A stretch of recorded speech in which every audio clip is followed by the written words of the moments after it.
to pilot Dave Allen in Helicopter 3. We know you're losing daylight, Dave, and you're only able to be here for another few minutes. So, is there anything that's really standing out to you other than, some of those obvious points? Well, we're definitely seeing what Dirk was just talking about, and let's go back over to that parking lot right there, Andrew, and we can just kind of see how that's come out, and it's just kind of flowing out into there, and then you can see some white water coming down in there. Now that looks real small from here, but I can tell you when you look at it down there, that is really spilling. Now, here, let's give you some perspective. Go ahead and tilt up. I just saw something interesting, Andrew. Is that picnic tables right there? So that's picnic tables right there. So this could give you an idea of how large this area is. So let's kind of pull out from there, and we'll give you that kind of perspective of how much water is going down there and going over this area, and then keep on going over to the emergency spillway, and you can see how large an area this entire area is that's spilling water over here. Now I'm also looking out the window towards town, and I can see that the secondary reservoir down there, it's looking quite full as well. And should this surge down there, that might have a problem with it getting up to its level as well. I'm also seeing lots of emergency vehicles that are going through downtown. There are several helicopters out here from CHP and other agencies. They're all operating below me here, and we're all communicating in a safe manner here. Dave, what does it look like toward the bottom where the water is coming down to the Feather River? Because we were really almost shocked to see some of the viewer videos sent in earlier today.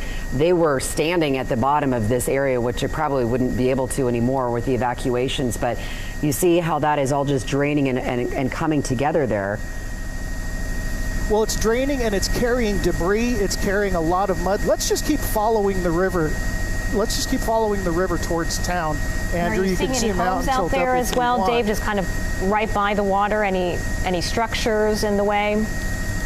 Well, this is a very deep ravine right here, so we're not really getting into the lowland. Andrew, can you go ahead and pan right and just kind of show downtown so we kind of get the lay of the land here? So we're going to follow the river down into the secondary reservoir down here. We can kind of see. So it goes, you can see this is a very steep canyon right here. This isn't really going to be the area that's so much of the issue, but as we go to the left in that bend, there's a secondary reservoir. You can see how high the water is up there and how much of a release is happening that. Now, the real area of concern is everywhere below this. So if you'll pull out, Andrew, and show the downtown area and how much or how high the river is in the downtown Oroville area. This is why the evacuations are happening.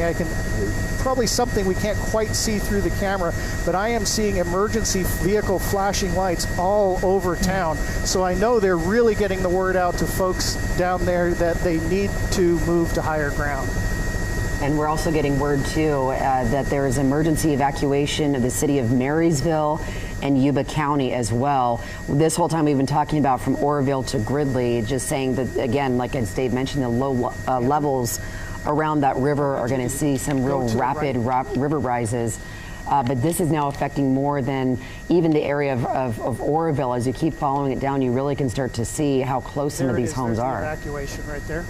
So these are the folks that are evacuating right now. So quite a bit of traffic that is leaving town. These folks are heading to the north. As you can see, that road is getting quite clogged at this point as everybody is heeding the advice and getting out of town. That's eye-opening.